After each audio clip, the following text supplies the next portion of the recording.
So I wanted to start off by saying a thank you to Keshav for that wonderful introduction, and actually to thank SIGCOMM and everybody here for this honor, because it really, I mean, to me, this is my community, and it means a lot coming from a community where I've got so many friends and so many colleagues. I also wanted to add to what was said earlier and thank the folks that are organizing this conference, Marino, John, Christoph, and that whole crew that you saw before. Having worked on conferences like this, I know it's a lot of work, and folks have done a really tremendous job. You know, when you give a talk, one of the first things, I've mentored a lot of students, and one thing I always tell my students is, when you give a talk, know who your audience is. And so I was really glad to see what those statistics were there a little bit earlier. I realized that this is a Lifetime Achievement Award, and a lot of you, I mean, so half of you folks are students, so in a sense I want to speak a lot to students, and I want to speak a lot to junior faculty and younger researchers who are here, because I realize I'm probably above the median and the mean age here, so I'm going to slant this a little bit more towards a younger audience and a little bit more adviceful, if that's actually a word. Okay, so this is what I'd like to talk about. It's really wonderful that the citation talks about you know, work I've done over the years in research, teaching, service, and mentoring, and so that makes for a very nice structure for this talk. Right? I just want to sort of go around the circle and talk about some of each of these. Now, so some of you may know, if you've ever, you know, Googled my name, for example, sometimes you'll see a lot of top 10 lists come up, and so I love top 10 lists. For some reason, they're just a good way to organize your thoughts, and so I think I started this maybe 10 years ago with a talk for students, actually, at Connext, and then at InfoComm, and then again at N2 Women a little bit after that, about 10 pieces of advice that I wish my advisor had given me, something on 10 tips for writing a paper, 10 tips for writing a proposal. Actually, I've given that in some career mentoring workshops by the CRA, for example, and you see more of them. I'll point out at the bottom, for those of you who have just started reading CCR and sort of new to the community, Christoph Dio, who you saw come up earlier today, started, when he was editor-in-chief of CCR, started this, what I thought was wonderful series where people from the community would say, hey, here are 10 papers that I've read and that I really like, and this is why I like them. And so I contributed something there too. So saying that these are, you know, here are lists, and lists are always just opinions, and so I think I need to be officially on record, since I work both for the US government as well as for the University of Massachusetts, to say these are just my opinions and don't reflect the policies or positions of the US government or any of my former or previous employers, sorry. Okay. All right, so let's get started.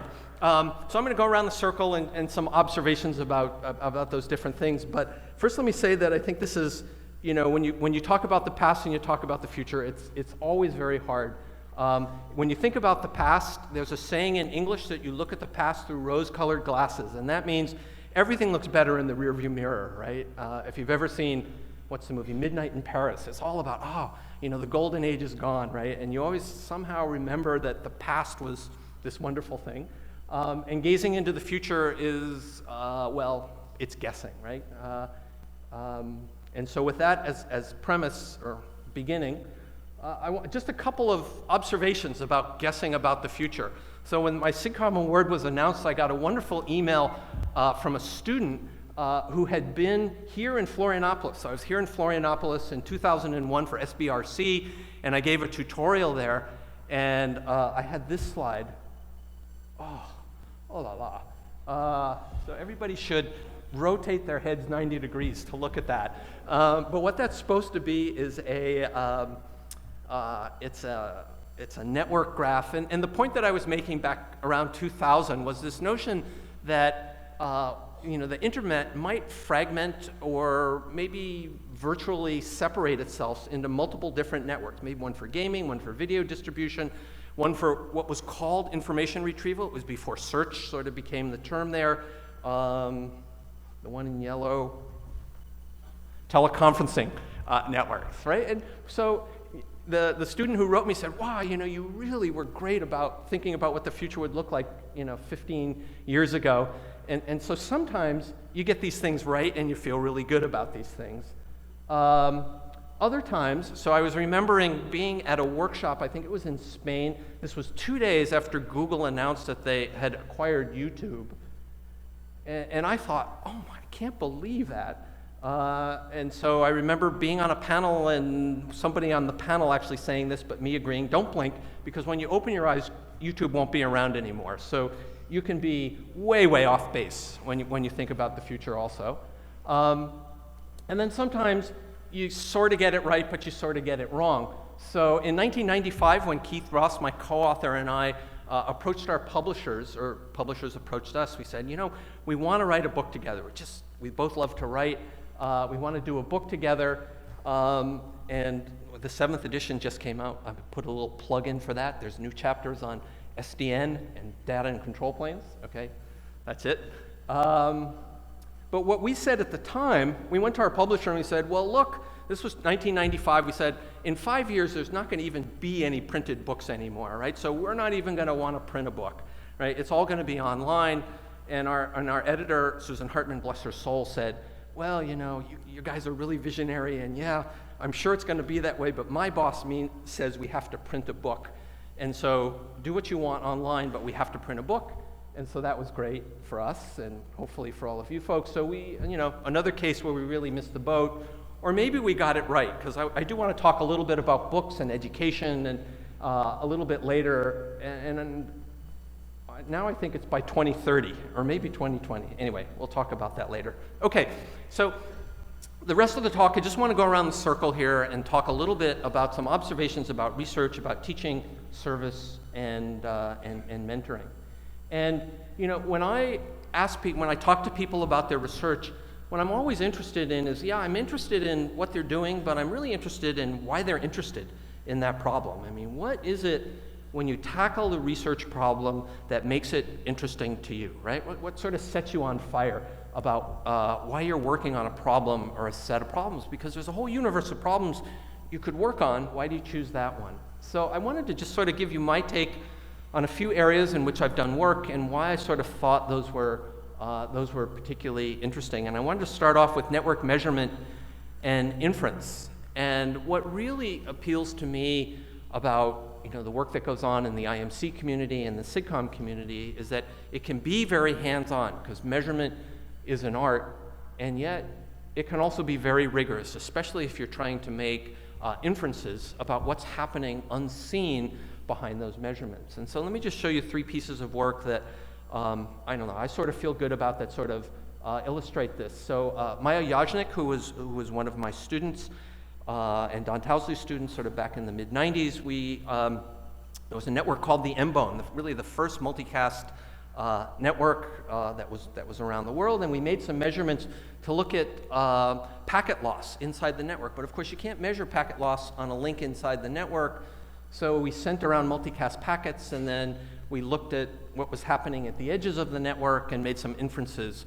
As it turned out, not in a very statistically rigorous, i.e., not quite correct way, but it was an interesting way to think about trying to understand, take measurements, and then try to understand what's happening behind those measurements. And really, Don and Nick Duffield and Timur Friedman, who's here, really took this work and put it on a really firm statistical ground and have done some amazing work there. So that didn't show up. Okay, well, a few technical glitches here. So there's supposed to be a diagram here that has sort of an X network, and this was some work that Dan Rubenstein had done also with Don and myself, and we were looking here about you're sending probes through the network, or you're sending packets through the network, and the question is, they're taking different paths, and are the loss that they're seeing correlated, right? So are you seeing congestion at the same point? Because if you're doing multipath, for instance, and they're not completely multipath and you're on a shared link, well, multipath isn't really helping you too much there.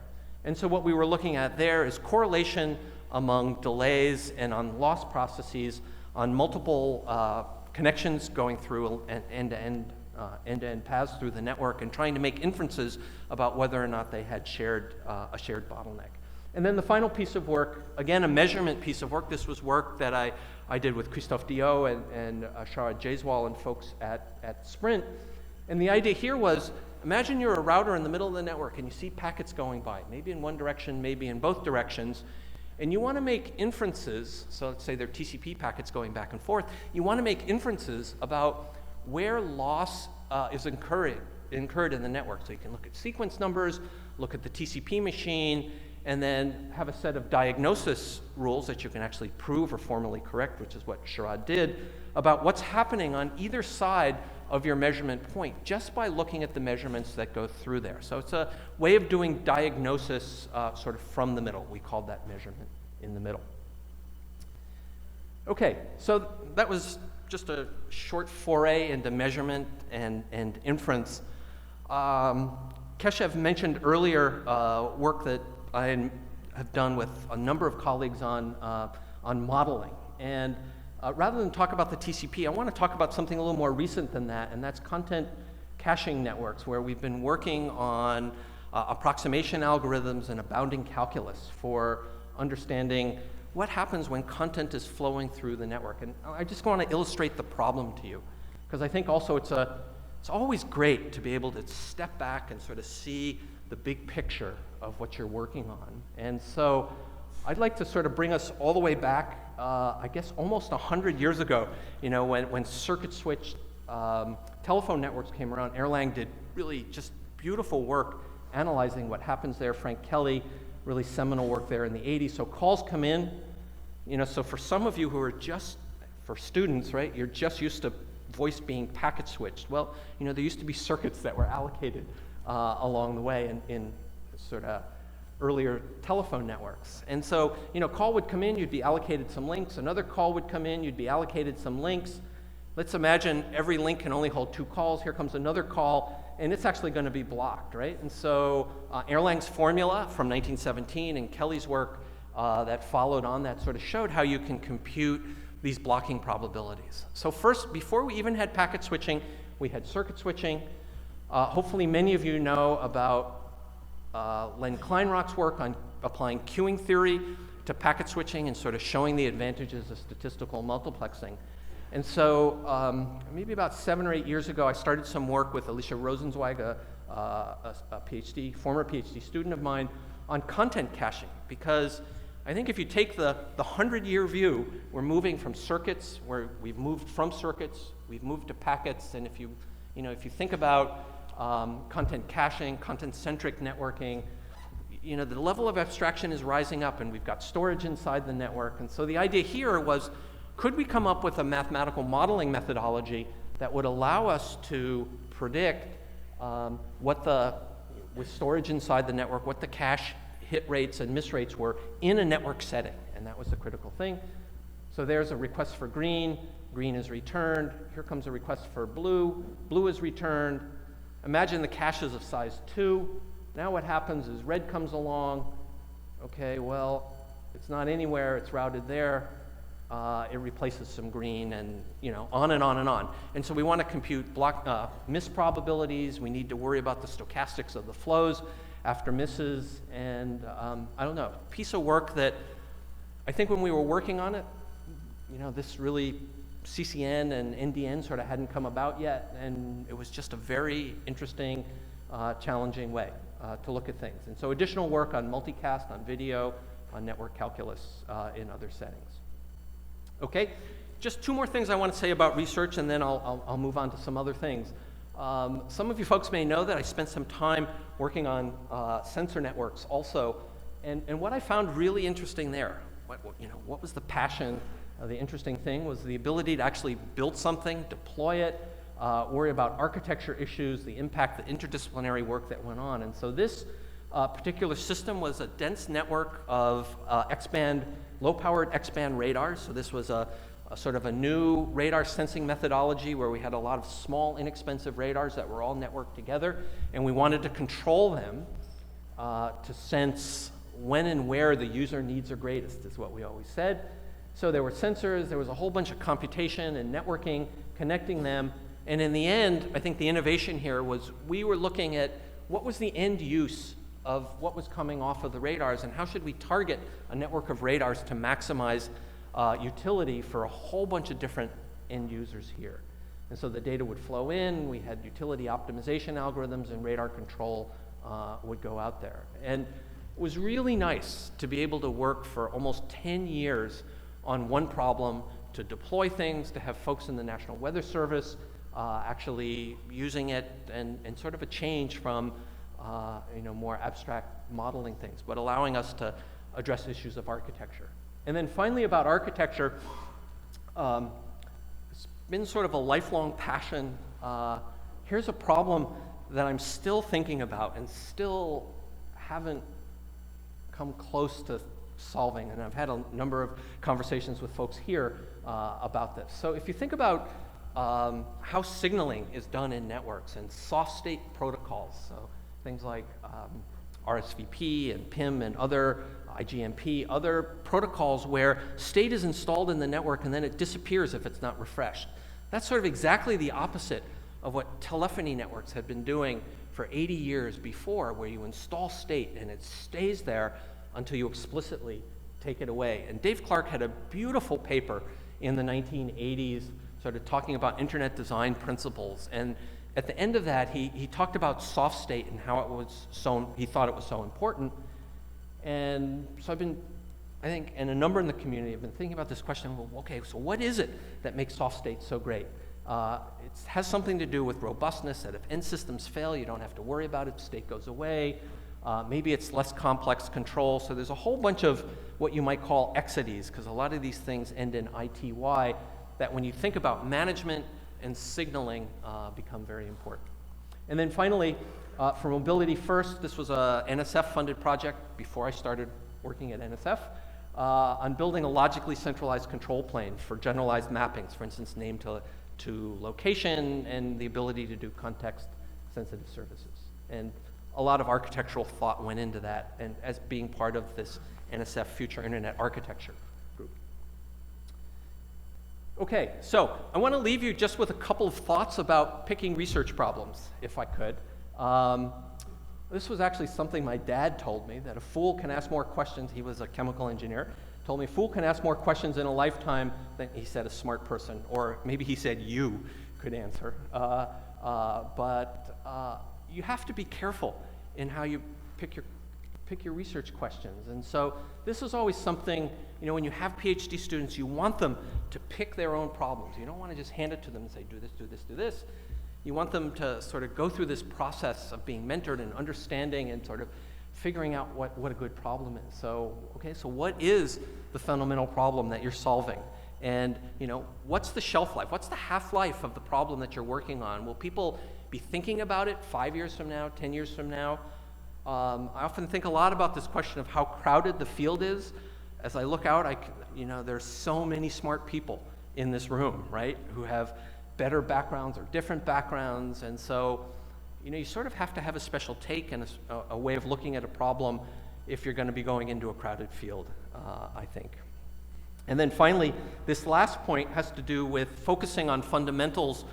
And so, if you're working in a problem area, rather than saying, here's my solution, it's a point-valued solution. I architected and designed a system, and it does this. So you're that little dot over there. And I don't know, I think you don't want to ever be a little dot in a big solution space, right? You want to sort of say, this is what the contours of the solution space look like. These are what the big ideas are there. So maybe you shouldn't be there.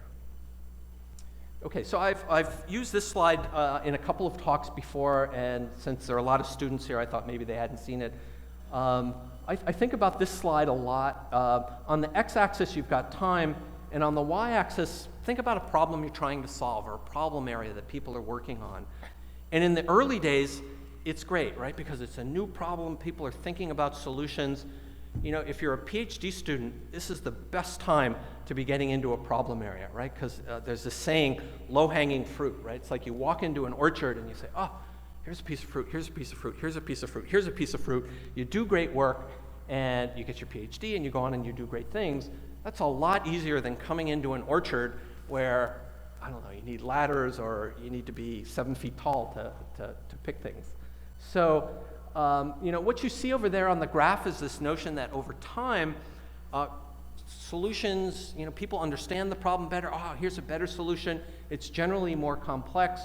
The solutions get more and more complex before they get sort of overburdened, and then people sort of understand, okay, here are the essential things. Here's the trade-offs, and I'm not taking the most complex, highest performance. I'm taking something that's more manageable, more evolvable, whatever. And so the solutions in use sort of tend to curve down or something like that. So sometimes simple is harder, and I don't know, looking back over the years, I've seen this again and again and again in a lot of different areas. So I think these are the places you want to be. Get there early, or get there and be the person who provides that understanding that this is really the way we want to do this. Okay, so I want to talk a little bit about teaching and then just a very little bit about service. So I'm curious, how many people here are either students or professors? Okay, so that's at least 75%. Okay, good. So if you're a student, you intuit this, and hopefully if you're a faculty member, you intuit this also, that I really think that teaching is an acquired art, and it's something that can be studied and learned. So let me ask this. How many people here who are professors have read a book about how to be a good teacher? Okay, well, 7 or 8, that's not bad, out of 400. But really, it is, you can always get better, right? And learning how to speak and communicate and learning how students learn and different learning models for students can really help you be a better teacher. So for those of you, those 393 of you who haven't read a book yet like that, my advice, grab a book like that, because you can always benefit from reading something like that. And the other 50% is just letting the students know that you care about them. And the question that I wanted to pose here, this is, I think, becoming a very, very relevant topic as we see, Coursera, and we see books, as I'll say on the next slide, sort of moving into a next phase, if you will. So you're a professor. What is the value of you being there in the classroom, right? So I love that this is a photo from an old French school from early 1900s, right? You all know what that's like, where you just watch that clock, and occasionally when the clock doesn't work and it goes backwards, you're just like, oh my God.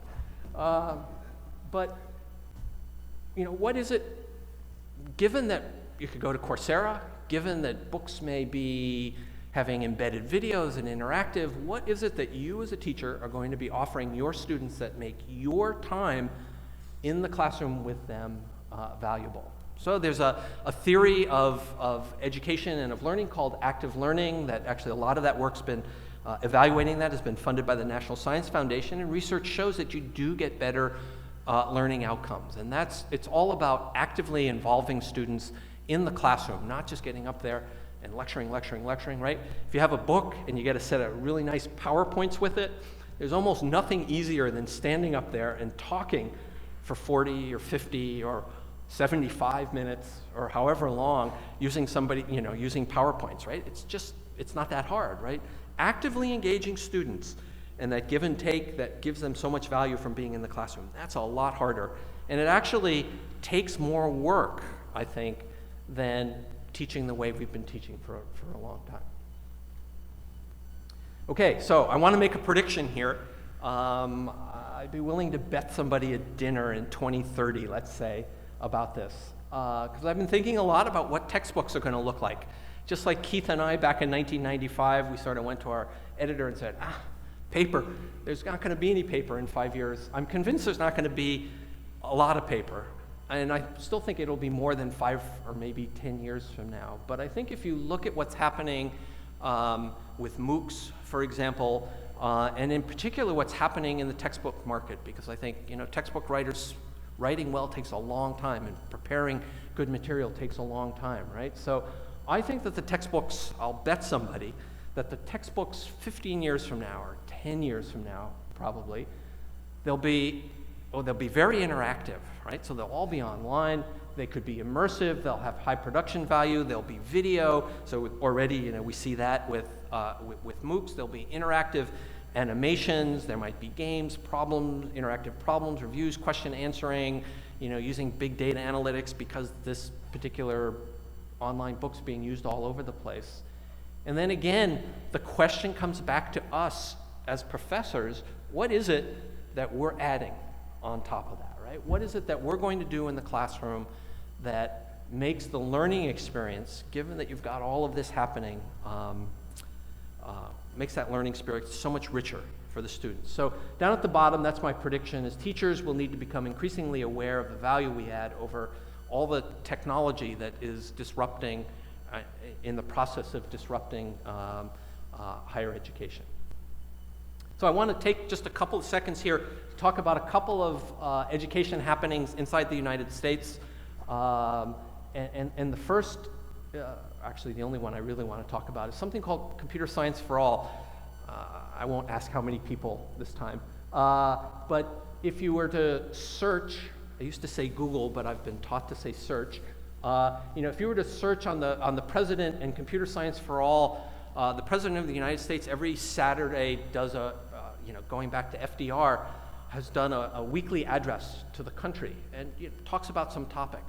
So if you can imagine this, at the end of January, the president spent the entire weekend talking about computer science education and talking about a program called Computer Science for All within the US. And the idea here was to make computer science education. So I want to pop up from networking and talk more broadly about computer science, to make computer science education accessible to all at the K through 12 level, right? And so in the US, there's just not a lot of K through 12 still computer science education.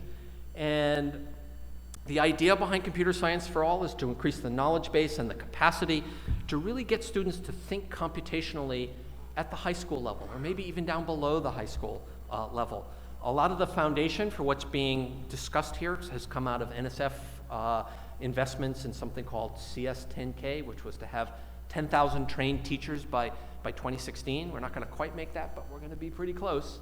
And a lot of professional development for educators. So this is an ongoing collaboration between the National Science Foundation and the Department of Ed in the United States with industry, nonprofits, groups like Code.org, for example.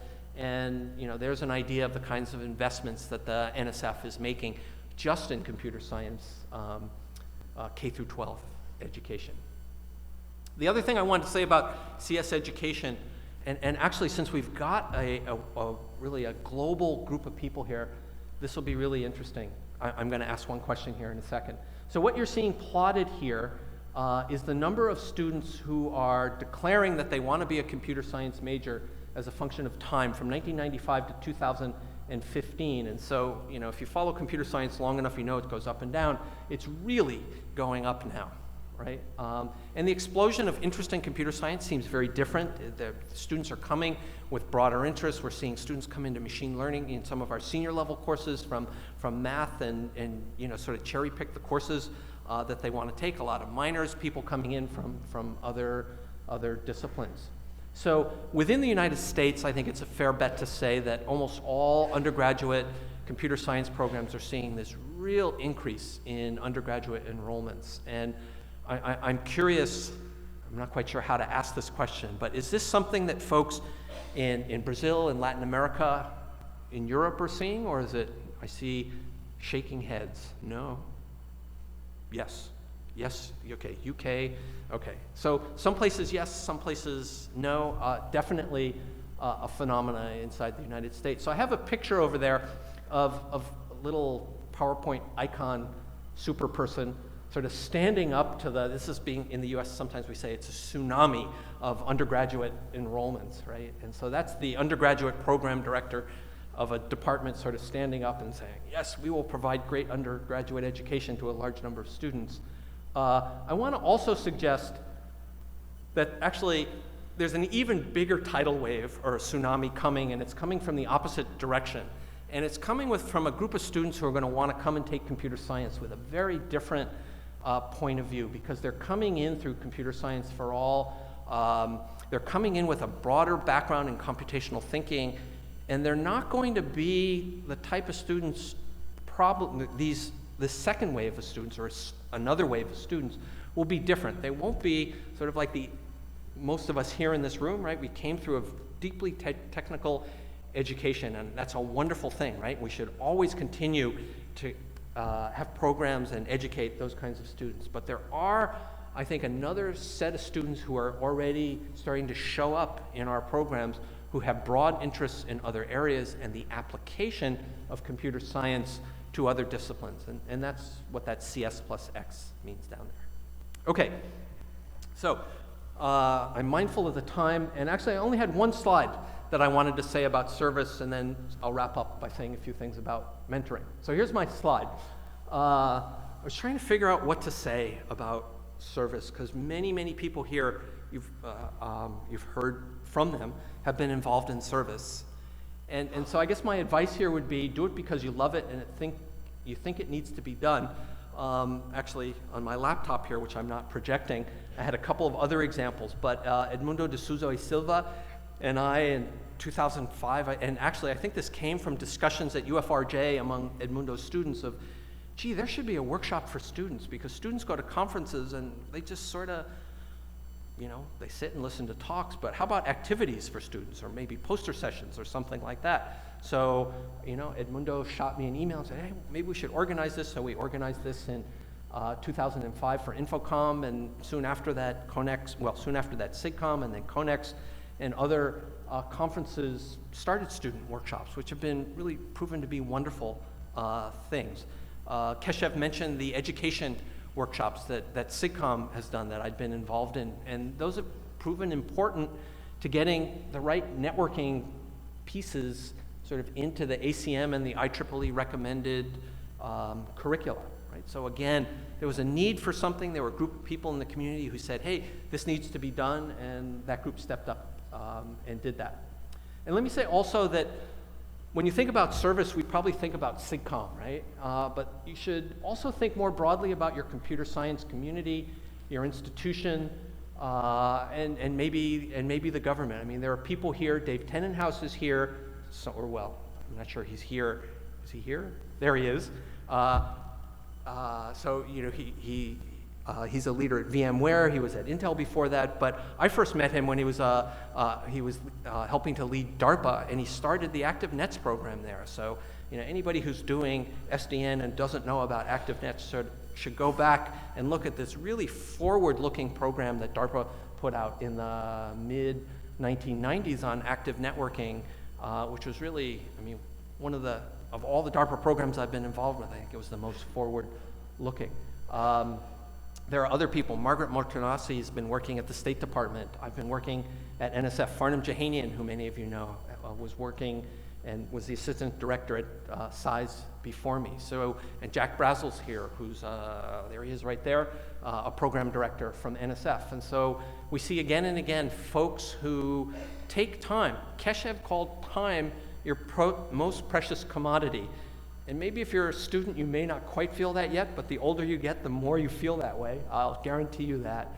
And so, there are just so many examples of people in the community who've stepped up and done things internationally and also for their government. So Edmundo's done work here, Virgilio Almeida, Serge Fedita's here. People, again, who've stepped up and taken community and also government leadership positions. And then the last thing, this is sort of maybe a SIGCOMM-INI statement, but if you're gonna do something, do it, right? Do it and do it well, right? So JREX is Jennifer Rexford, who I wish I could claim her as my student, but she's Kang Shin's student from Michigan. But too bad. Well, too bad for me. But Jennifer, if you've ever been on a program committee with Jennifer, I have seen reviews that she's written that are as long as the paper themselves and often more insightful, right? And and not only that, she does them like weeks ahead of time, which makes you feel even worse, right? So when you review a paper, when you see that Jen's been assigned to review a paper that you've been assigned to review, it's like, okay, I'm going to try to finish a distant second behind her. But really, if you're going to take the time and do something for service, make sure you do it well. Okay, last thing, mentoring. So those of you who are grad students, you're in the process of being mentored. Those of you who are more senior, whether you're a professor or you're in industry, you're mentoring people now, right? So mentoring is an incredibly important sort of the fourth of those four activities. And how to do research is something, I think textbooks and some aspects of teaching might be mechanized, but I don't think that mentoring is ever going to be mechanized, right? And so doing research is still very much a guild, right? We get together with our students, we profs or we more senior researchers in industry get together with more junior people, and we show them, they learn by, well, how do you formulate problems?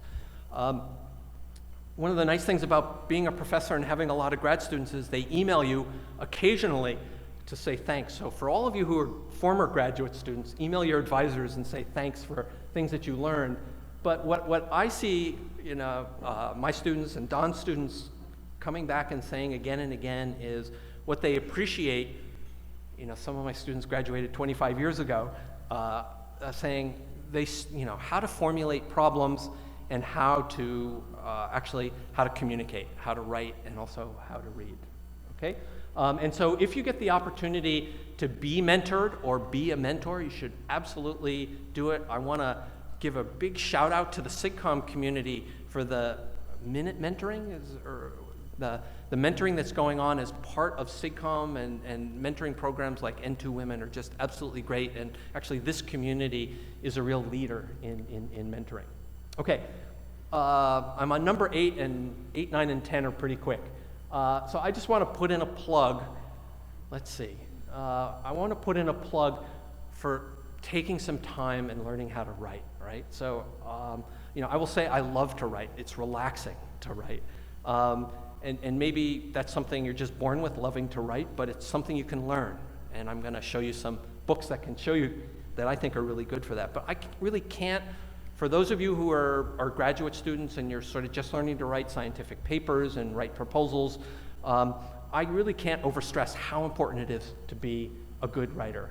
And a lot of times, I was talking with Renata and Timur about this actually over the years.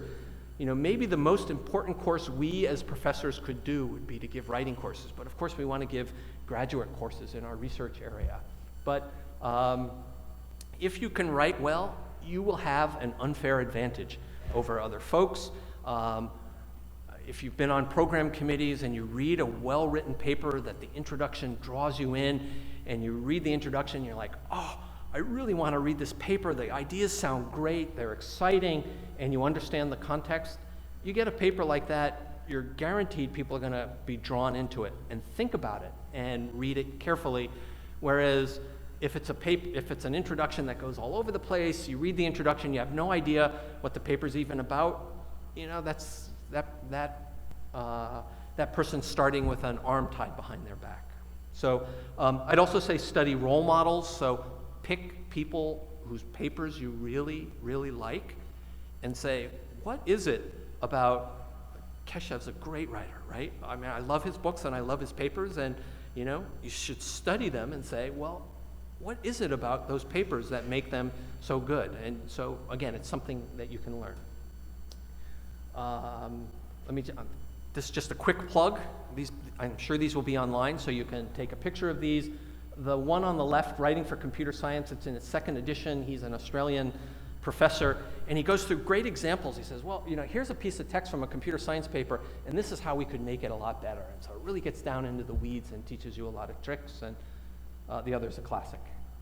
Okay? Wow. Okay.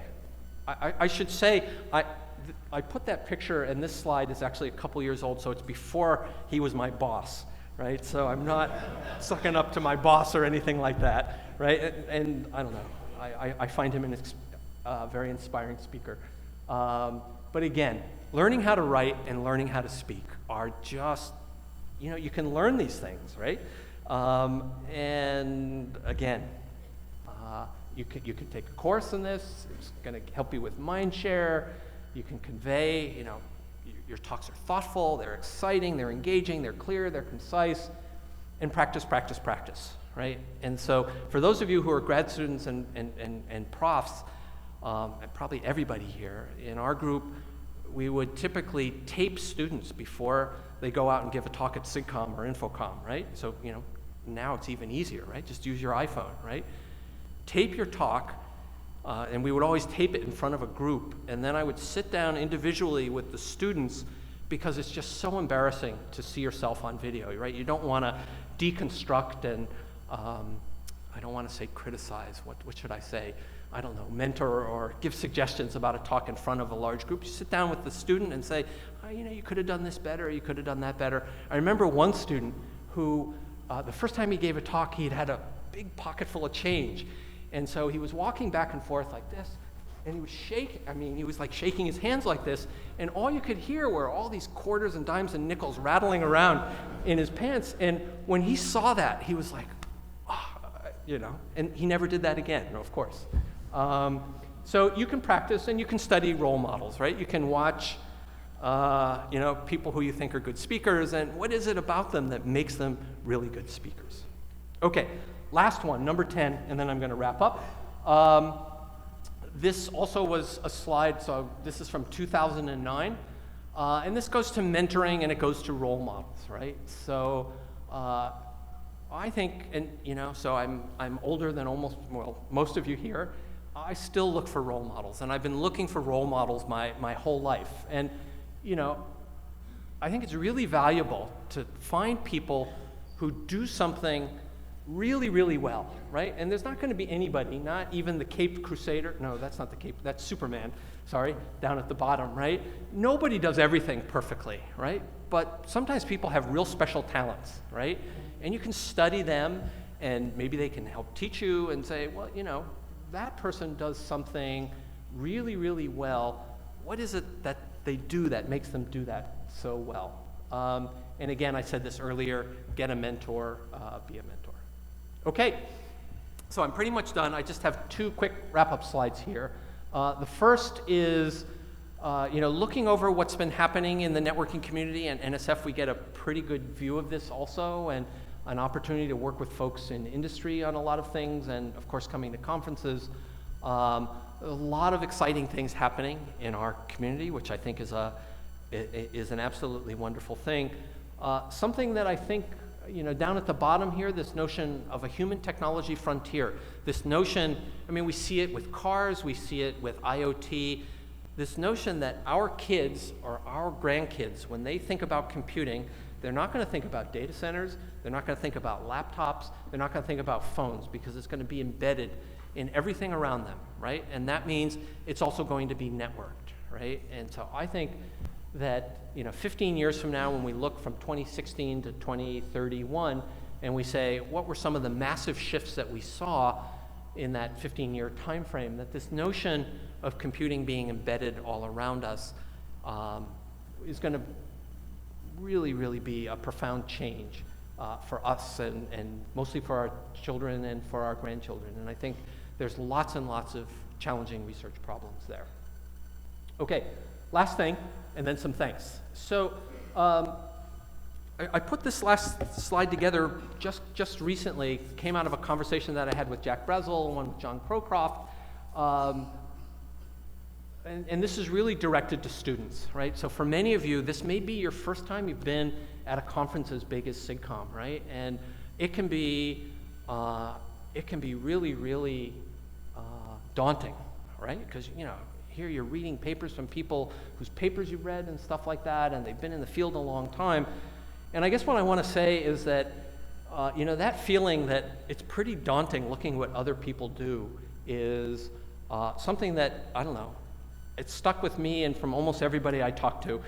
It sticks with you forever, right? That it's never going to be the case that you say, oh, great, I know everything, I'm all done, and you just go around and everything's easy, right? You're constantly having to prove yourself. You're constantly having to take on new challenges, and that's a wonderful thing. You're going to be constantly learning.